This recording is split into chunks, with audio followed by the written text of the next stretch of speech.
Boa noite, igreja. Eu saúdo a todos com a graça do nosso Senhor e Salvador Jesus Cristo. Amém? Irmãos, é mais um motivo de alegria poder estar aqui na frente nesta noite. Não estou substituindo o pastor não, né? Eu estou só pregando hoje porque ele não está. Mas nós recebemos o privilégio dele confiar mais uma vez o púlpito às minhas mãos. E orando ao Senhor, ele me deu uma palavra tão conhecida da igreja, que talvez alguns digam assim, mas isso aí a gente já conhece de cor. Só que às vezes a gente conhece tanto de saber até decorado, né? Agora uma pergunta, será que vivemos o que a palavra nos manda, o que a palavra nos ensina? Então isso nós vamos extrair um pouco nessa noite aqui no Salmo 1. Vamos fazer, Salmo 1. Esse Salmo 1, ele tem uma mensagem muito grande. Se a gente analisar e prestar atenção no que a palavra nos ensina através desse Salmo, nós andaríamos, se nós andássemos realmente como esse Salmo nos ensina a andar, certamente a nossa vida era bem mais abençoada, porque o Senhor é fiel. E a palavra dele é fiel como ele é fiel. Muitas vezes a gente pode não ser, como muitas vezes eu digo por onde eu ando, eu não sou a verdade. Mas quando eu trato da palavra de Deus, eu trato da verdade de Deus. Porque na verdade eu creio que a palavra de Deus ela é tão verdadeira e pura, que mesmo que ela saia da boca de alguém infiel e impuro, ela não se contamina. Amém? Essa é a palavra do Deus que eu conheço, do Deus que nós conhecemos. Então eu vou ler, os irmãos tenham em vista. Salmo 1 diz assim: bem-aventurado o varão que não anda segundo o conselho dos ímpios, nem se detém no caminho dos pecadores, e nem se assenta na roda dos escarnecedores. Antes tem o seu prazer na lei do Senhor, e na sua lei medita de dia e de noite. Será como a árvore plantada junto a ribeiros de água, a qual dá o seu fruto na estação própria, e cujas folhas não caem. E tudo quanto fizer, prosperará. Não são assim os ímpios, mas são como a moinha que o vento espalha. Pelo que o ímpio não subsistirão no juízo, nem os pecadores na congregação dos justos. Porque o Senhor conhece o caminho dos justos, mas o caminho dos ímpios perecerá. Senhor, nós queremos te pedir mais uma vez, Deus, e te agradecer o privilégio, Deus, de estar à frente da tua palavra. Eis aqui a tua palavra, Senhor, e eis aqui o teu servo que necessita da tua misericórdia, Deus. E que nessa noite o Senhor use-me apenas como instrumento teu.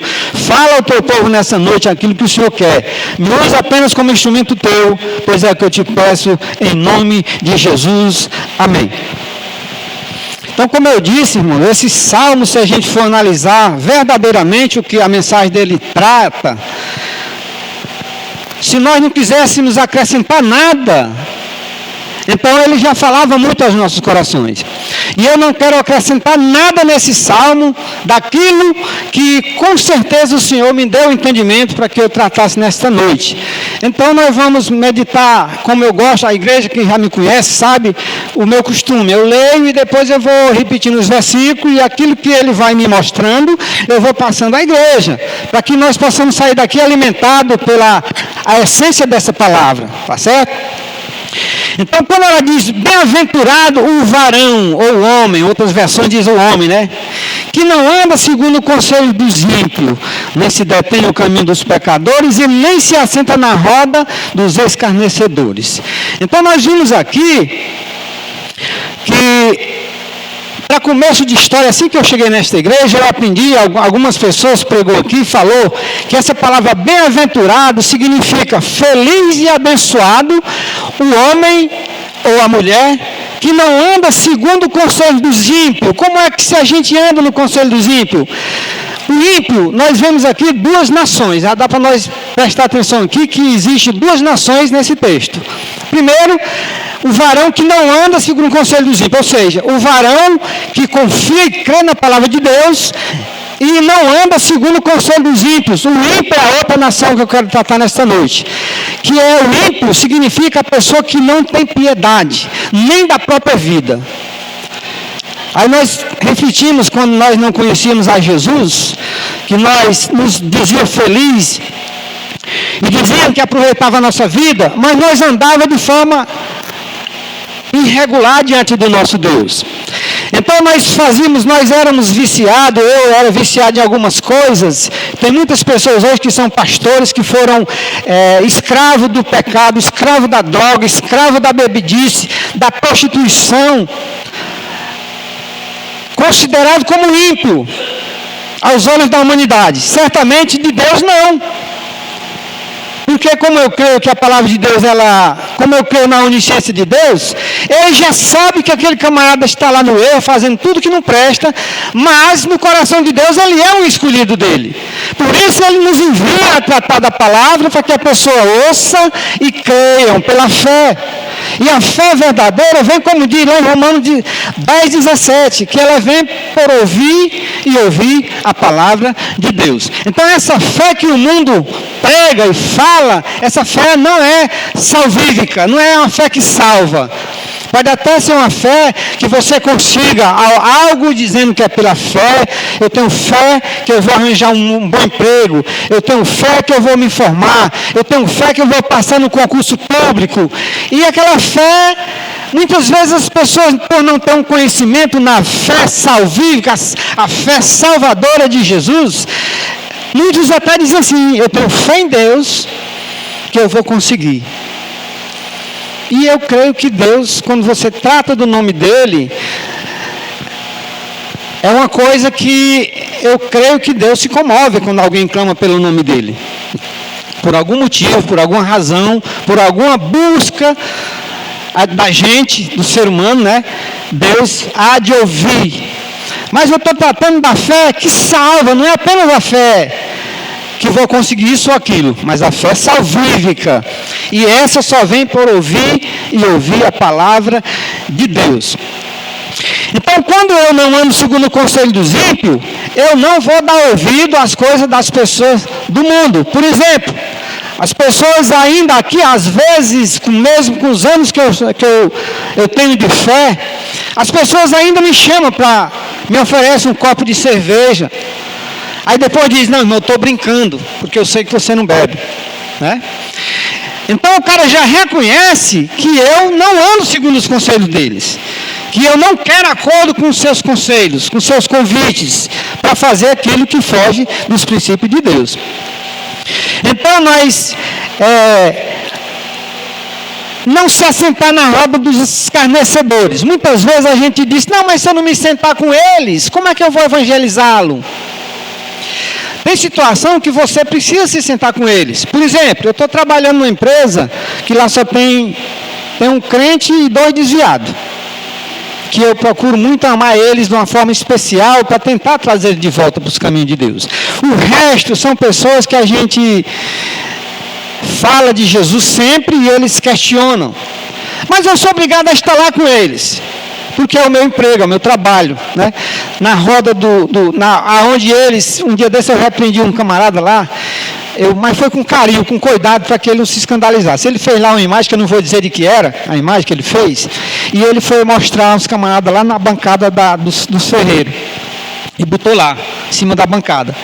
De repente o encarregado vai indo para lá, e ele diz: ei, tira essa porcaria daí, tira.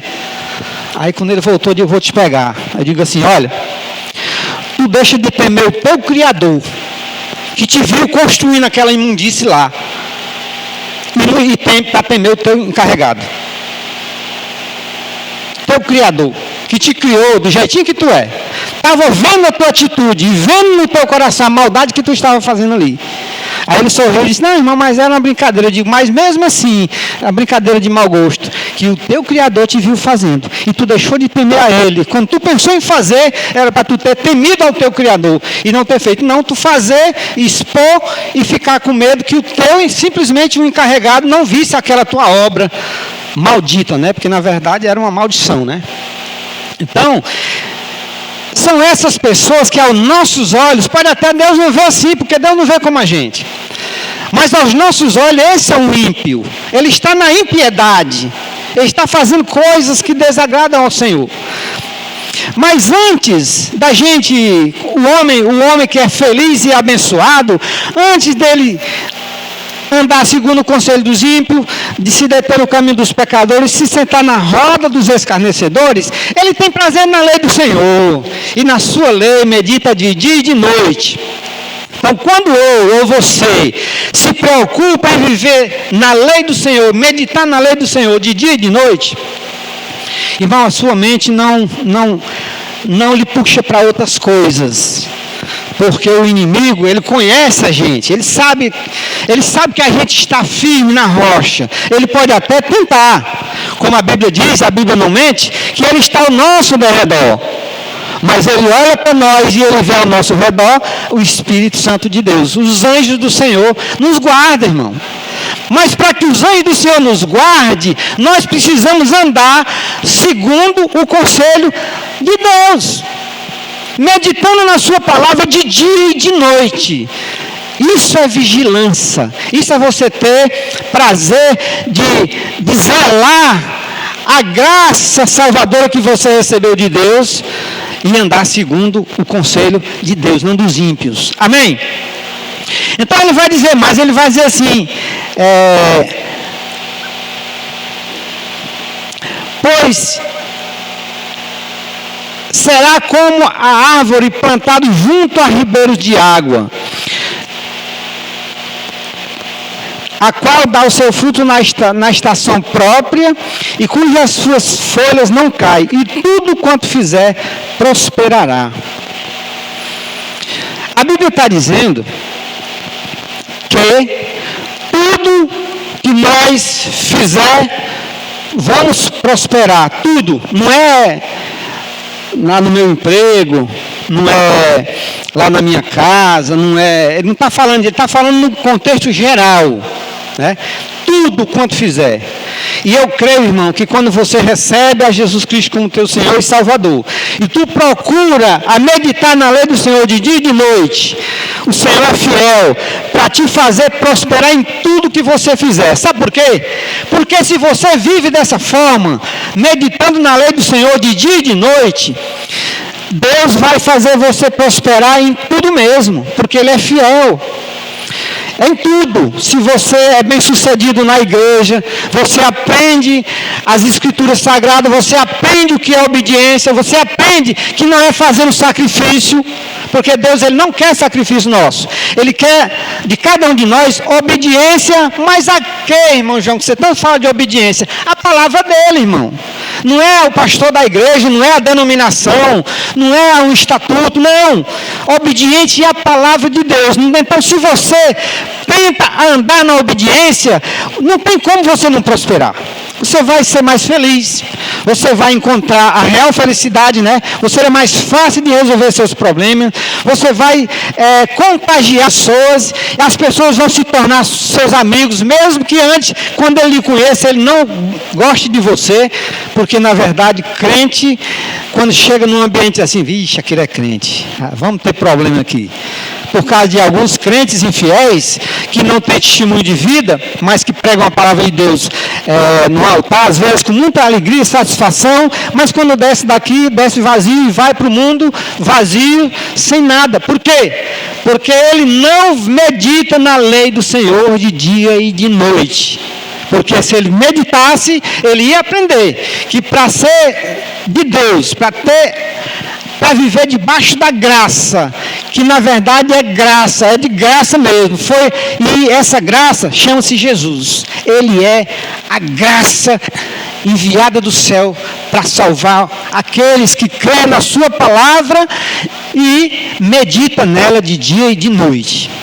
Talvez se eu falar mais uma vez, não fique, porque na verdade, essa palavra de dia e de noite, se nós estivermos nesta palavra, vivendo e meditando nela de dia e de noite, nós vamos viver mais felizes, nós vamos ser melhor esposo, nós vamos ser melhor amigo, nós vamos ser melhor pai, nós vamos ser melhor mãe, né, as mulheres. e a gente vai ser melhor em tudo. Foi uma frase que eu disse para minha esposa um dia que eu me converti, que eu voltei, eu cheguei aqui, eu já tinha me convertido em casa, mas eu cheguei aqui, após a pregação, o apelo, eu vim aqui. Aí disse, eu estou aqui porque eu quero congregar nesta igreja, mas eu me converti em casa hoje. Quando eu cheguei em casa, a minha mulher começou a falar, né? E eu, porque é bíblico até, né? A Bíblia diz que o maior inimigo do homem é os seus próprios familiares. Graças a Deus que não permaneceu assim, porque se converteram meu povo, minha família, né? E eu disse, minha filha, deixa eu dizer aqui a razão pelo qual eu fui para a igreja. Eu quero mudança de vida. Eu quero ser o melhor marido para você.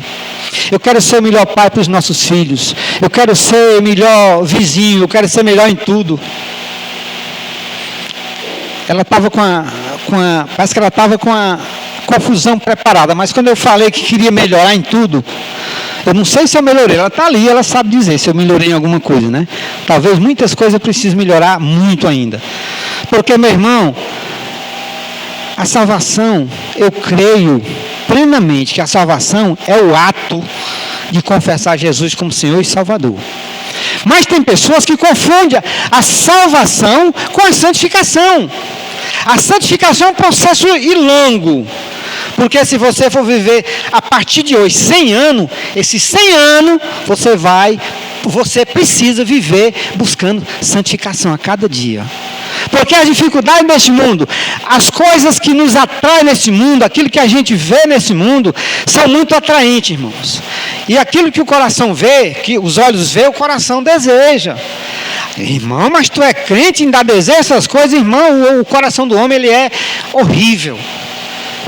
Mas se eu estiver meditando na lei do Senhor de dia e de noite, eu vou ver, o coração vai quer desejar, mas eu repreendo em nome de Jesus por essa palavra e venço mais um leão, mais uma batalha. É assim a vida do crente. Não tem esse negócio de dizer, não, agora eu atravessei o deserto, agora não. Você só vai ter esse privilégio de atravessar esse deserto e viver agora sem dor, nem sufoco, quando você estiver lá num lugar chamado Seio de Abraão, lugar de descanso, paraíso, que todos três simbolizam a mesma coisa. Porque nós vemos que Jesus disse àquele ladrão, né, dois estáis comigo no paraíso, né? E a gente vê Lázaro lá no seio de Abraão. Então nós entendemos que ali diz que ele estava descansando, ou seja, lugar de descanso, seio de Abraão, paraíso, porque Jesus disse que ainda hoje aquele camarada estava com ele no paraíso. Paraíso não é ainda o céu, literal, né? É um lugar de descanso, onde todos que morrerem debaixo dessa graça salvadora de Jesus, vai estar até o Jesus consumar todas as coisas.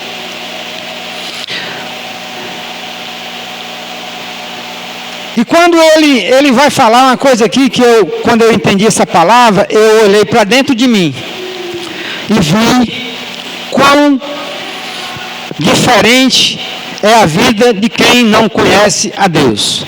Não são assim os ímpios, mas são como a moinha que o vento espalha. Tem uma versão que diz espalha. Alguém tem essa versão?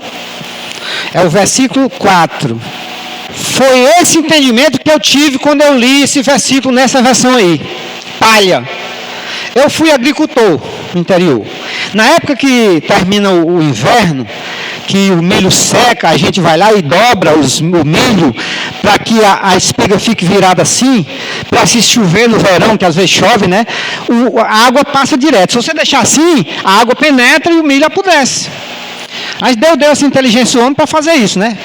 Aquele que sobra lá no roçado, que no interior geralmente sobra bastante, porque lá as pessoas guardam, né? E eles não têm tempo de estar colhendo ali no momento. Então, quando ele amadurece, como é chamado, ele vira palha. Só que, quando começa o verão, aí tem um redemoinho, né? Redemoinho, que pessoas têm medo até. Aquele que o vento faz isso, ó. Você vê, levanta a poeira, chega, sobe aquele, chama de tornado. E aí eu via o vento pegar aquelas palhas de milho seco e levava lá para cima das madeiras, cheio de espinho. Aí eu comecei a analisar. Se o vento leva uma palha até os espinheiros, ele leva também para dentro de um fogo, ele leva para dentro de um lago, leva para dentro de uma ruma de fezes, leva para todo canto. Aí eu olhei para mim e disse, eu era desse jeito quando não conhecia esta palavra e nem meditava nela de dia e de noite. Porque, irmãos, eu andava na igreja, mas eu também ia para o forró dançar. Eu ia para um bar beber, né? Eu ia para lugares que hoje eu não vou. Não tem como eu ir mais. Mas eu andei em vários lugares. E o pior da história é que eu entrava e saía satisfeito. Por quê? Eu me achava que eu era muito bom. Eu não adquiria encrenca lá nas festas. Eu dançava muito. Os camaradas vinham me tirar as damas pedindo bis. E eu dava e pegava outra. E eu fazia a festa. Quando essa palavra me tragou, me alcançou, aí eu me vi como essa palha seca, que o vento me levava para todo canto. Os irmãos estão me entendendo, né? O vento leva, quando ele leva, ele joga em cima de uma montanha, dentro do fogo, dentro de um lamaçal, em qualquer canto, em cima de um barranco. Assim é a vida do homem sem Deus. Entra e sai em todo canto, ainda sai dizendo que, pai, eu entro e saio em todo canto sem problemas. Mas o problema maior é exatamente esse aí. Que se nós continuar vivendo até o resto dos nossos dias, fazendo aquilo que a gente faz, ainda acha que resolveu o meu problema, eu estava desse jeito, mas aí eu fui lá e foi maravilhoso, e eu vou só aguardar o dia em que eu receber dinheiro para mim de novo. Esse é o pensamento do ímpio, irmão. Esse é o pensamento do ímpio. Mas o pensamento do homem de Deus, que anda segundo a palavra de Deus, ele não tem esse prazer nas coisas mundanas. Ele se arrepende, como eu me arrependi quando eu subi aqui a primeira vez. Tinha 40 anos de idade, para quem não me conhece. E quando eu entendi essa palavra, irmãos, eu disse assim, meu Deus, o que foi que eu fiz dos meus 40 anos? Tão alegre eu estava com a palavra que eu tinha alcançado, que a palavra tinha me alcançado. Aí eu olhei para a minha vida e vi 40 anos que eu considerei perdido, porque eu não fiz nada para Deus, eu não sabia, não conhecia a palavra de Deus, eu não sabia quem eu era verdadeiramente, porque se você não conhece a palavra de Deus e diz que se conhece, eu digo que você está mentindo, porque você só vai saber quem é você verdadeiramente quando você conhece as Escrituras, quando você lê lá o início da criação. Talvez muito não sabe nem que foi feito de barro o primeiro homem da Bíblia, o primeiro homem da humanidade, né? E nós vemos dele, nós somos de lá, descendente, a nossa raça começou ali. Então quando a gente começa a conhecer, a gente vai dizer assim, barro, o que eu era? Mas quando a gente vai ver que Deus, o Criador, é o oleiro, aí você começa a valorizar a coisa, né? Eu era um barro, mas Deus pegou este barro e me fez um vaso. E a gente até nos consideramos o vaso de honra. Precisamos ser, irmãos, vaso de honra, todos nós. Precisamos ser vaso de honra. Porque a Bíblia diz que o Senhor, Ele faz do barro o vaso de honra, mas também o vaso de desonra. Que é isso, irmão? Deus faz, irmão. Deus fez. Ou você acha que Faraó era um vaso de honra? Ou você acha que Judas Iscariotes era um vaso de honra? Não era não, meu irmão. Não era mesmo. Por quê? Mas, irmão, ele não podia se arrepender? Não, eles dois não. Porque a Bíblia diz que eles já foram formados exatamente para aquilo ali. Faraó, fala lá em Romanos, fala disso aí. Faraó, ele foi feito daquela forma para mostrar, tanto naquela geração, como na nossa geração de hoje, o poder de Deus. Porque Faraó se dizia o Todo-Poderoso, o Senhor das duas terras, o Senhor de todas as coisas, esquecendo que antes dele mesmo já existia alguém que tinha criado todas as coisas, mas infelizmente ele não reconheceu isso. E o Judas Iscariote foi exatamente para ser o traidor. Aí você pode me perguntar, mas se Jesus sabia que ele ia ser o traidor, por que ele... Eu já ouvi essa pergunta de algumas pessoas. Porque se Deus sabia, se Jesus sabia que aquele cara era o traidor, para que ele chamou ele, escolheu ele? Exatamente para nos ensinar que nós precisamos amar todas as pessoas como elas são. Não pelo que ela pode ser um dia na minha vida, porque eu não sei se a pessoa vai ser algo de bom ou de ruim na minha vida. Nós não sabemos, mas Deus sabe. E Jesus, em pessoa, como ser humano, ele sabia exatamente como Deus, porque ele era Deus. Ele não era só metade homem e metade Deus. Ele era 100% homem e 100% Deus. Todas as pessoas que conhecem a palavra de Deus sabem muito bem disso. E por que Jesus venceu tudo aquilo? Porque ele era Deus, rapaz. Jesus venceu porque ele era Deus. Mas se você for analisar, Jesus venceu para nos ensinar que se nós estivermos nele e a sua palavra estiver em nós, nós também venceremos. Porque é promessa dele e ele diz claramente. Quando ele uma certa passagem, ele diz que nesse mundo tereis aflições. Os irmãos que vivem só de maravilha, de bênção, de bem folgado, de bênção, os irmãos, se vive assim só de bênção, eu queria viver também, só de bênção. Mas não só de bênção vive o crente, irmão, mas também de muita tribulação.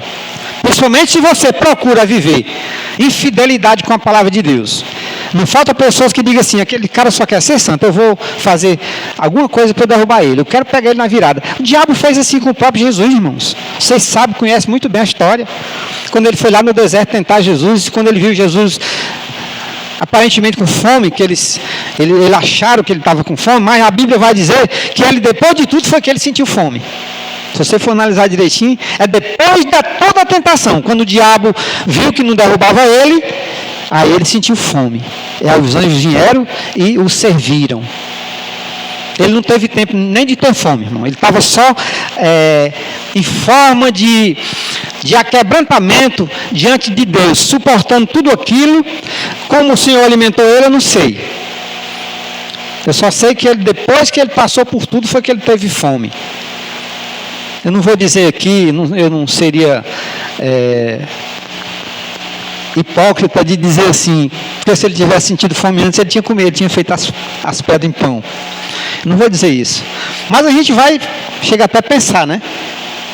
Quando você vai prestar atenção que vê que foi depois de tudo isso que ele sentiu fome. Depois dos 40 dias e 40 noites. Tendo suportado tudo aquilo, aí ele teve fome. Aí sim, aí os anjos vieram e serviram ele. Então, para nós viver bem diante de Deus e dos homens, nós precisamos não dizer que somos salvos, não dizer que somos santos, não dizer que somos evangélicos, não dizer que somos fiel a Deus, porque é muito fácil dizer as coisas. Não é fácil você viver as coisas interessantes diante de Deus.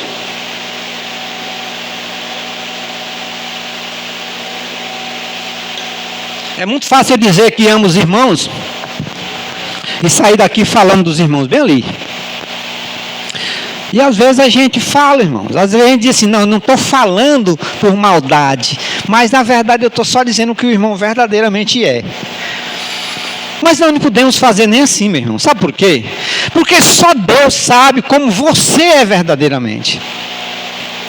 Porque o olhar do homem é maldoso. O olhar de Deus é puro. Ele olha com misericórdia. É tanto que Davi, acho que é Davi, né, que falaram que se ele fosse julgado pelos homens ou por Deus, ele disse, não, eu quero ser julgado por Deus, porque ele tem misericórdia. E o homem não. O homem não tem misericórdia. Você vê esses assassinos aí, matam uma mãe de família, de joelho pedindo pelo amor de Deus para não morrer, porque tem filhos para criar.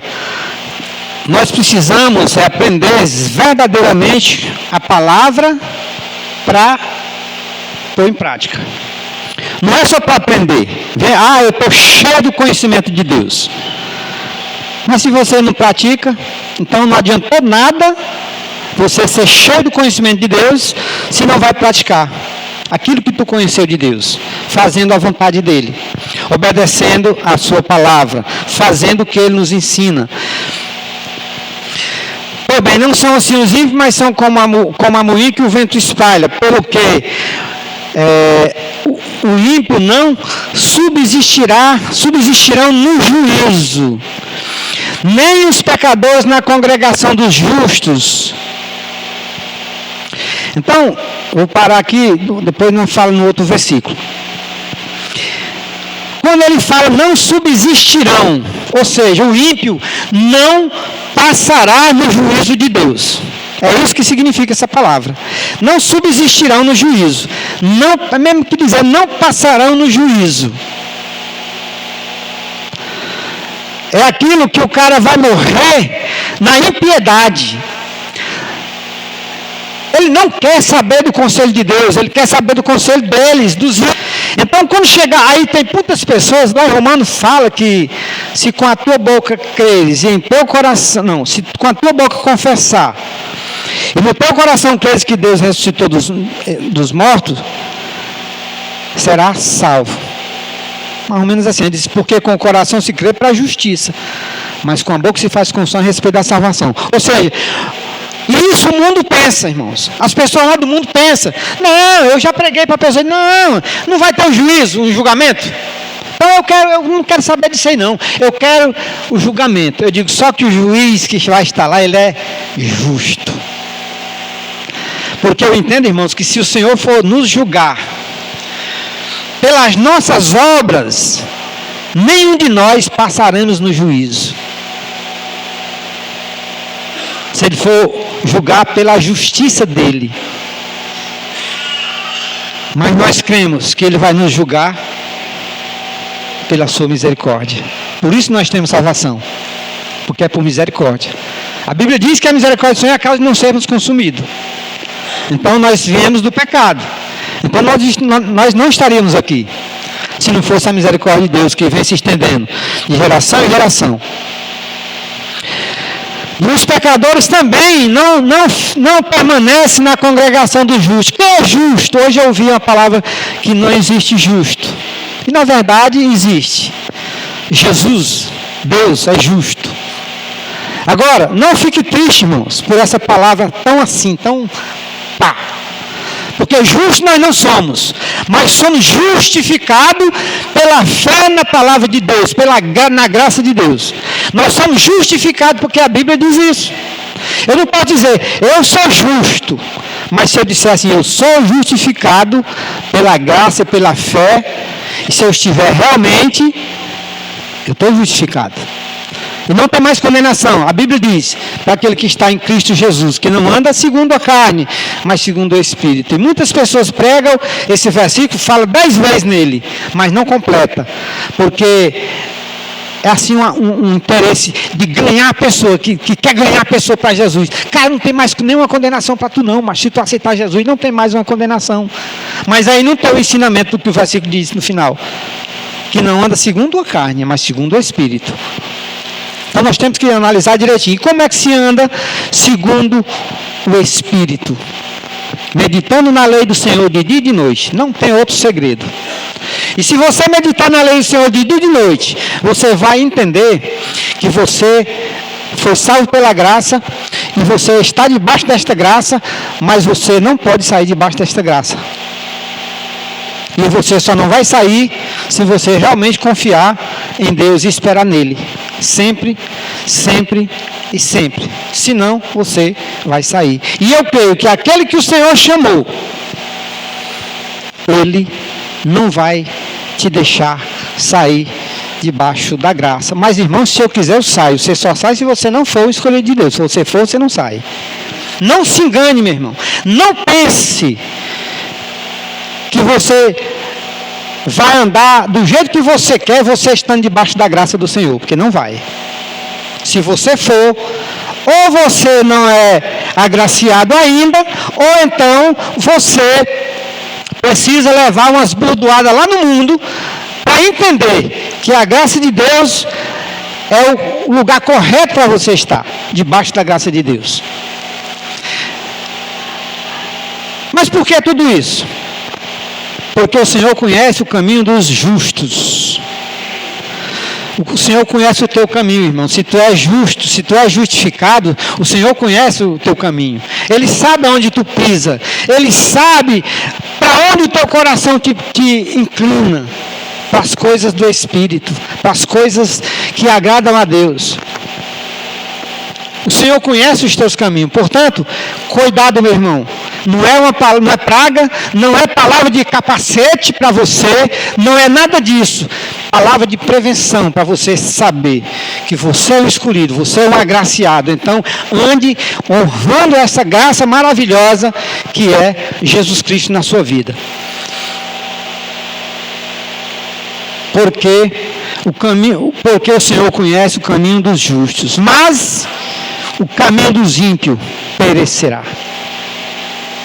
Caixão fechado e vela, como diz lá no mundo, né? Fechou o caixão, adeus. Você precisa, meu irmão, entender que se você e eu estivermos debaixo desta graça, nós precisamos andar segundo esta graça. E segundo esta graça só se anda se for meditando na lei do Senhor de dia e de noite. Porque se você andar só de noite, só de dia, de noite você vai tropeçar. Mas se você andar de dia e de noite, meditando na palavra do Senhor, você está verdadeiramente seguro.